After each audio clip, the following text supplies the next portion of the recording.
Hey, what's up? This is Raw Roy, the plant-based prepper, and I want to show you my off-grid watering system for my chicken coop. I just finished. Tomorrow it's going to rain, so I got it done just in time. I have a 55-gallon rain barrel here, and I tested it out. I filled it up to here. I have a valve to turn it on and off. I added another roof to my chicken coop, so that way the water will flow down from the top there all the way to here, fall into this gutter, and then eventually go on top of here. I drilled holes in the top here because it was cracked already, so I instead of just connecting it to one of these holes, I just drilled it, and then that'll act like a filter. I can just wash it off if I need to. Hose will go around, connects to this 1/2-inch pipe. I did not glue it over here in case I need to add anything else to it. Let's say I need to separate the chickens for some reason. I can add a connector there and run another pipe over there and add more if I need to. This is all glued so that they're at the same level and they won't bend or turn. These cups are great. They are weighted so that as they drink, it'll fill back up. Let me go inside and show you what it looks like.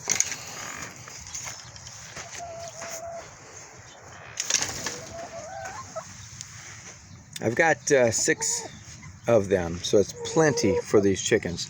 Got more than enough. And with 55 gallons right here, and it's about winter time, so I'm hoping this thing will stay filled up all winter until next, let's say March. We'll see what happens. I can fill it up by hand if I need to with the hose, but we'll see how it works here in SoCal. So this works out great too because I can store more things underneath it too, and I can add another feeder. It won't get wet. So if we have some bully chickens over there running off the other flock, they can come over here and still eat, like this guy over here. We had to separate the chickens for a while because they made her bleed, and it looks like she's all healed up now. I just let them all out today, integrated, and so far so good. The Silky over there, she is a good hider. She keeps to herself, and nobody messes with her. You can't find her half the time.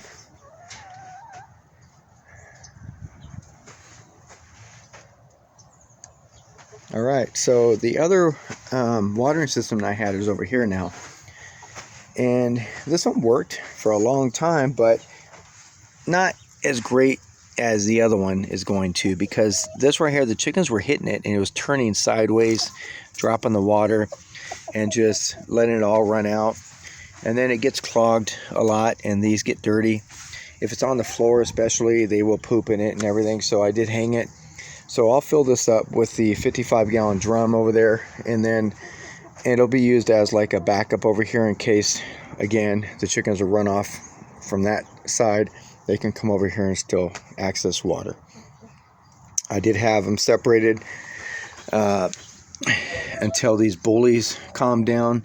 So I had some chickens in here, like that Hawaiian Dot that got injured, and she was in there for a week, and she's all healed up, and things are going pretty good right now.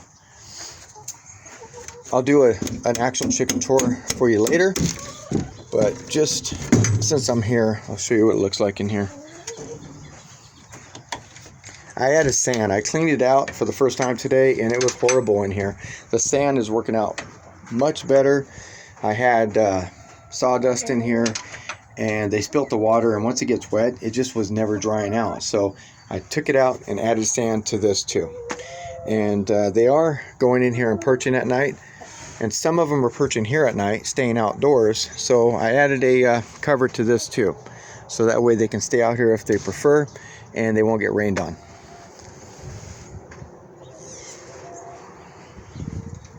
So they could go up in here through the ladder on the bottom, or I could just leave the doors open.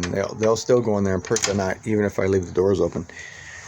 They don't have to be boxed up like they did before, because nothing can get in here. And the chickens do like to perch outside instead of just being boxed up. So it's up to them now. And as you can see with their food right here, they like to scatter it on the floor. And so they waste a lot of it, so I'm not going to fill that thing up. I'm going to see if they'll eat what's on the floor before I fill this thing up, because they're wasting half of it. They're still figuring out the pecking order. I think I know what the pecking order is. all the way down to maybe number 6 or 7. So we'll figure it out. But yeah, that one is I think 5th on the pecking order. And the barred rock, one of these is number 1, one of them is number 2, and then it goes to the buff Orpington, either 3 or that one's 3. So these 4 originals are at the top, and then I think the Leghorn over there is number 5, and I just added her a week ago. And then the other ones are younger, so we'll figure those out. I think it goes with the Americanas next. I have 2 of those, and then the Wyandotte, and then the the Black Cooper Marin, and then the Wyandotte, and then the Silky. That's what I think. So I'll learn it too, figure it out. But they're not being too harsh. They are running each other off, but they have plenty of space to get away and to get other food and water. So it's working out great. So that's it. I will do an actual chicken tour with you again and go in more detail and show you everything. But if you have any questions, just let me know and I'll answer them in the comments. Till next time, stay healthy, stay safe, and just keep prepping.